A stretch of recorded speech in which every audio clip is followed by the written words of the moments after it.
I think I've already said this in other podcasts, but I'm not really a fan of soccer. It's in spite of the fact that my son was a professional soccer player for just over 7 years, and I was the president of an amateur football team. Well, I mean, on paper, I still am, I suppose. Yeah. What also doesn't help is the performance of Sportive Recife, which I should go to see on Sunday, but won't. So I heard that there will be a tournament next year called the World Cup. And I know that England will take part and also Scotland. They're going to go through to the finals.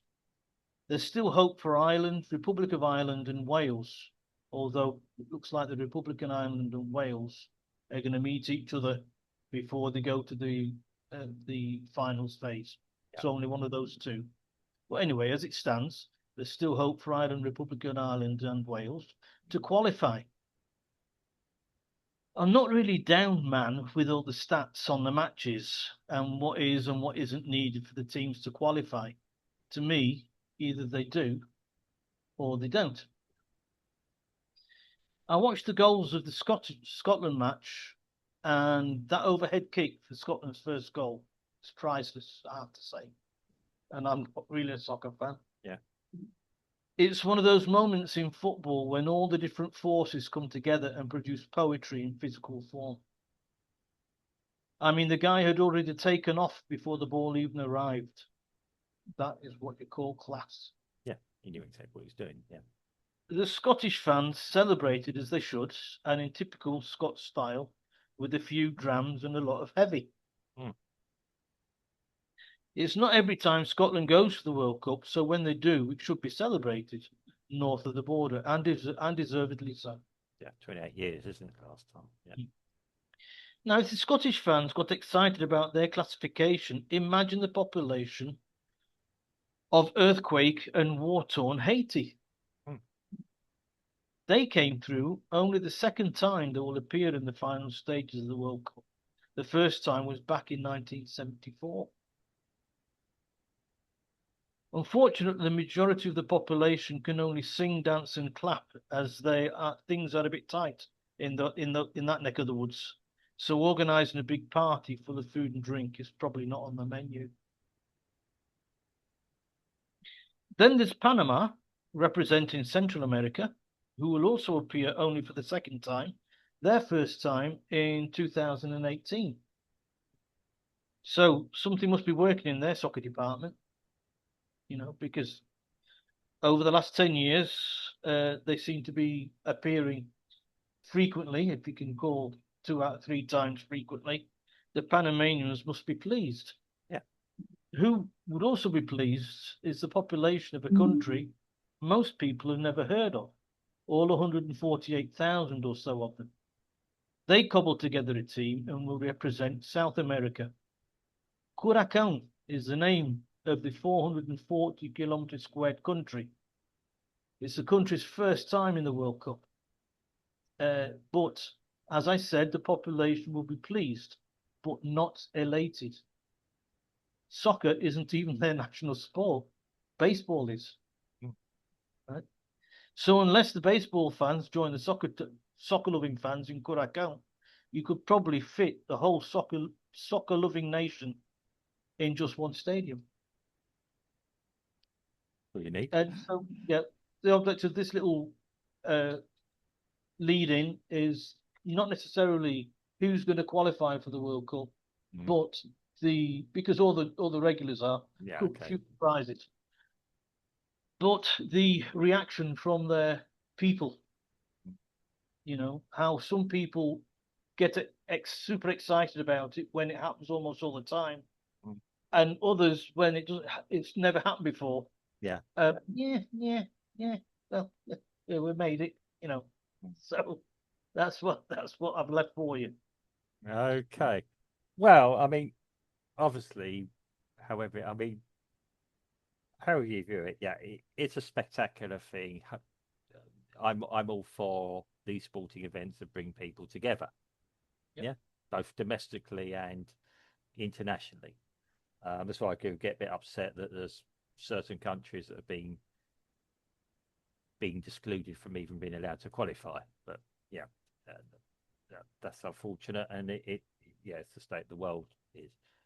Um, Now, yeah, it's a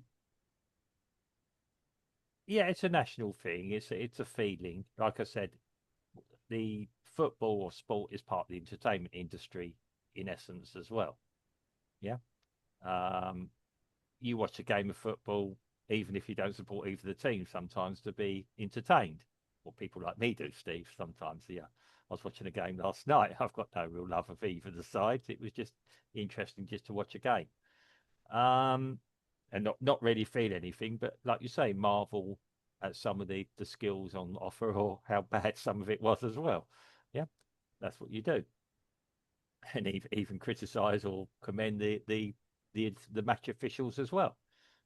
Um, it it means something to different people for different reasons. Yes, I know that. I mean, it's like I say. I mean, okay, the qualification of the, as somebody said, of the FIFA World Cup has got bigger and bigger with more and more teams being allowed to go and visit it.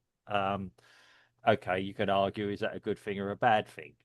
It's bad in a way because it's less of an elitist club. It's good possibly because it gives other people opportunities to enjoy in a world festivity of probably the biggest sport, the biggest organized sport in the world, football. But it also draws more money in.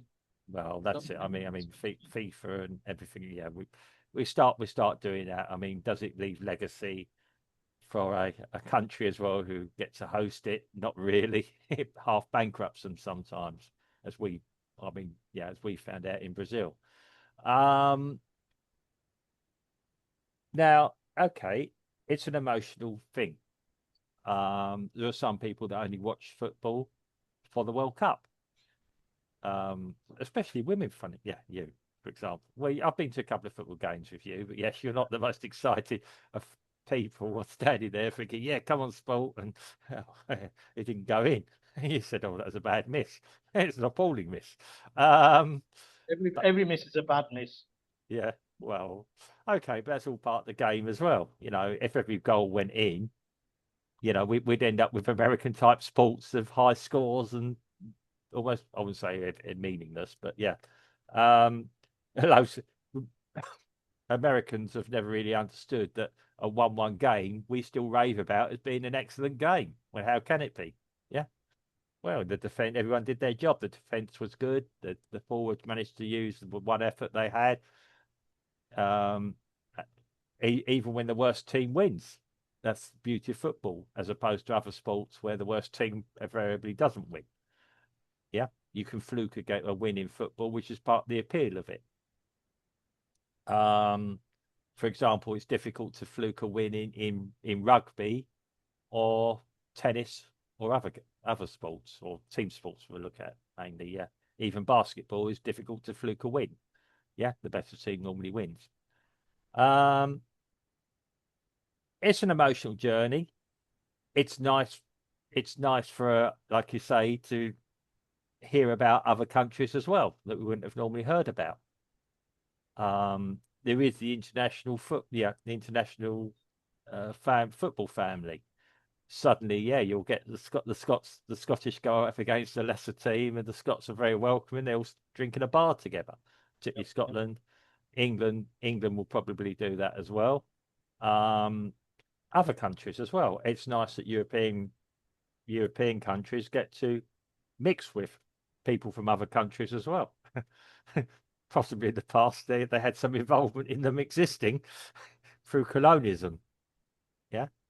And yeah, it's nice and people. And what is incredible about Brazil, well, I was talking to a relative of mine yesterday, um, the knowledge there is of English football in Brazil as well. Just taking it stage for or European football. Um, it's quite incredible. I'm from Europe, therefore I've got to be a main authority on European football. I only know what's available to me. I don't sit over it like you do. And The yeah, English that brought the football to Brazil, yeah, direct to Brazil. It wasn't as if it went via yeah. a third nation. Yeah, the guy called George Miller bought 2 footballs over from England, and it kicked it all off from there. Yeah, and let's be honest, Brazilians are probably overall better at football than the British are, the English are. Although the English Premier League is the biggest league in the world through clever marketing and um, Financially, it is. Yeah. yeah, and the importation of um, of world class players or brilliant players who want to go and play in England. Um, and the big teams there. Yeah, I mean the Brazilians some years ago when Leicester City won the English Premier League, the Brazilians were all over it. They loved it. How this small insignificant club, still a multi-million pound affair, could beat the big boys, and the Brazilians loved all that. Yeah, and they were asking me, "Do you think it will happen again?" I said, "I don't know." Leicester played a consistent game. They weren't the best. They weren't overall probably the best team overall, but sorry, the best team of players. But they played with heart and soul, and that wasn't lost on the Brazilians. And that's You what sports should just be about. Yeah, you just say to them, it's like all the planets aligning yeah. all together. It's only happens once. It's only going to happen once in your lifetime.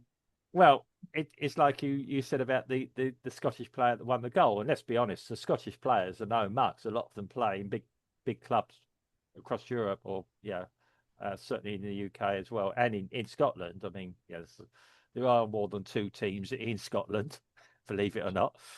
That he saw what was coming on. He read the game. He managed to, he saw where the ball was going to do. He did a chance, and he succeeded. If Yeah. nothing else, he'll be remembered there. He'll be going around conferences forevermore in his retirement, talking about that one goal he scored to qualify, Scotland to the World Cup.